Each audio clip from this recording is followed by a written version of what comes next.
Nagbabalik po ang opinion ko. Kasama niyo po Darlene Olanyo. Mga ka-Newsik, malaking tulong po yung ginawa kahapon ng Digital Pinoys para po sa Cybercrime Investigation and Coordinating Center o CICC upang malabanan ang illegal online gambling.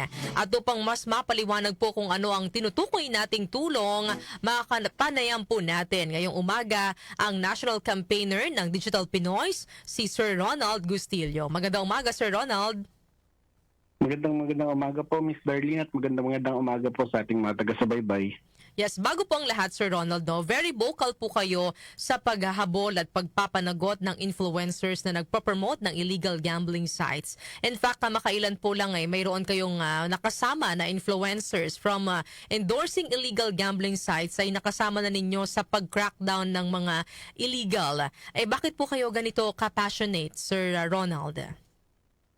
Siyempre, alam nyo, yung mga influencers kasi na nag-endorso ng illegal na online gambling ay sila yung isa sa mga primarily nagdadala ng mga mananaya doon sa mga illegal na pasugalan, no? So mahalaga na mahalagang parte sila noong operasyon.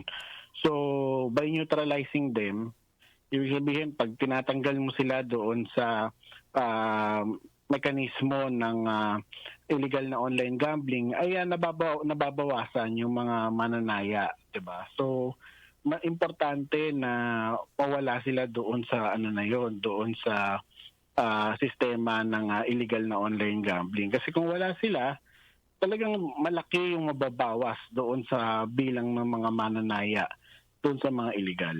So far ba, Sir Ronald, from yung mga dinisclose ninyong mga bilang ng influencer na nagpo-promote ng illegal gambling site, bumaba na ba? Nabawasan ba sila? Well, ang isa ho sa mga nakita ho natin ay ayon ho sa Look, ay nagkaroon ho ng napakalaking drop ho doon sa bilang ng mga illegal gambling sites, no? Dahil doon sa ating intensified na operation ho ng CICC at ng iba pang law enforcement agencies na tinutulungan din ho natin. Ano ba itong tulong, Sir Ronald, na naibigay po ng Digital Pinoys sa Cybercrime Investigation and Coordinating Center o yung CICC nga po upang malabanan yung illegal online gambling? Noong una, ang binibigay ho natin ay yung mga data ho, no, yung information patungkol sa kung sino ho yung mga influencers na nag-endorso, no? Pero eventually nakita ho natin na tama, bagamat mababawasan yung mga mananaya, kailangan mapabilis din yung pag-take down doon sa mga mismong illegal gambling site. So binigyan ho natin sila ng isang software na kung saan ay mabilis ho nilang mamomonitor at madedetect yung mga illegal gambling sites dito sa ating bansa. Ano po yung kakayahan ng anti-illegal online gambling detection and monitoring system para makombat po ang illegal gambling platforms? At kasama ba dito yung karaniwang mga online threats?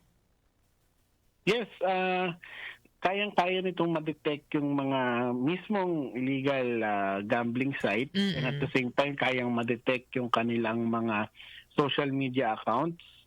At alam niyo, napakadaling gamitin lamang ito para sa ating mga kaibigan sa CICC. Basically, parang lang talaga ito, crawler software na kung saan hahanapin lang talaga niya yung mga links at yung mga websites, yung mga accounts ng mga illegal na gambling sites. At yes, by design, actually in theory, pwede itong gamitin sa iba pang mga cyber threat, no? Pero syempre mas applicable ito doon sa mga websites na illegal. May datos po ba ang Digital Pinoy, Sir Ronald, kung ilang Pilipino na or kung gaano na kalala ang engagement ng mga kababayan po natin sa illegal online gambling?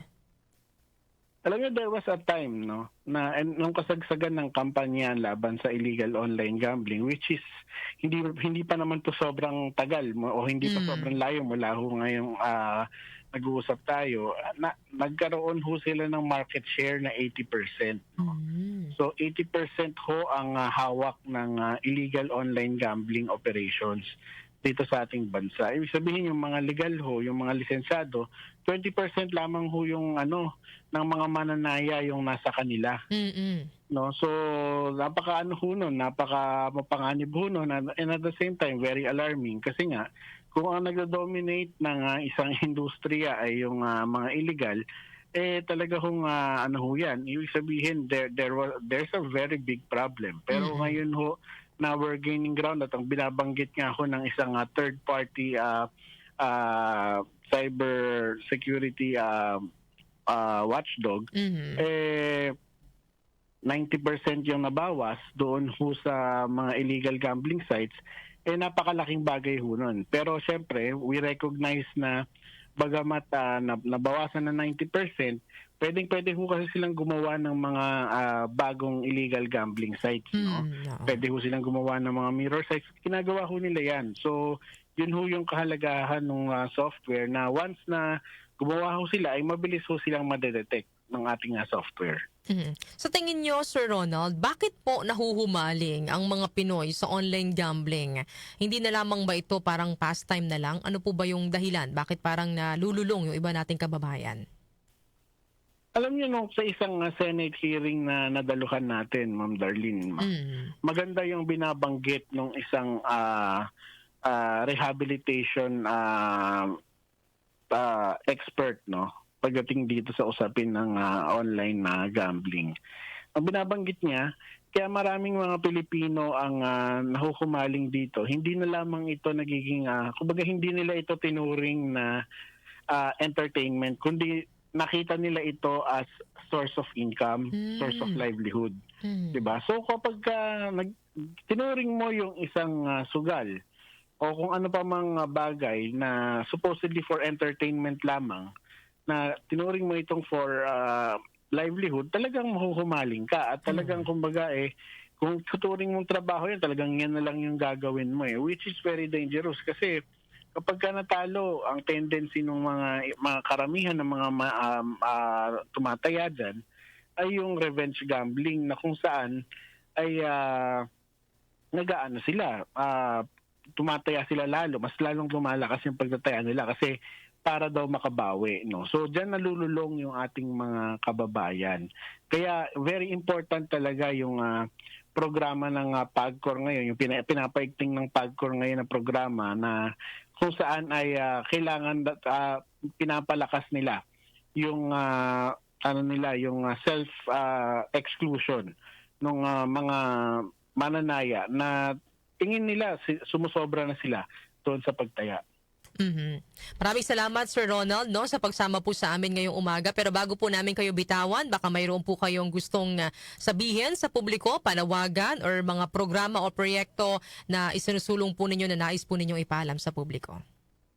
Well, syempre po, sa ating po mga kababayan, nagpapasalamat ho kami doon ho sa mga nagbigay ho ng tulong at suporta, lalo ho yung mga nagre-report ho ng mga illegal na gambling sites, no? Nagre-report ho ng mga influencers na nag-endorso ng illegal na gambling sites. No? At bukas pa rin po yung ating reporting sites. Kung meron ho kayong mga naisisumbong patungkol sa illegal online gambling, maaari ho kayong magpunta sa digitalpinoy.org/no to illegal gambling. At syempre, doon ho sa mga iba pa hong concerns, pwede ho kayong mag-message sa aming Facebook page at maaga po natin itong tutugunan. At syempre, pwede rin ho kayong magsumbong doon ho sa hotline ho ng Cybercrime Investigation and Coordinating Center. Tumawag lamang po kayo sa 1326 at 24/7 po meron pong sasagot sa inyo. Maraming salamat, Sir Ronald, sa pagsama po sa amin ngayong Friday morning. Maraming salamat din po, Ma'am Darlene, at mag-iingat po tayong lahat. Yan po mga ka-Newsik, nakapanayan po natin ang national campaigner ng Digital Pinoys na si Sir Ronald Gustilio.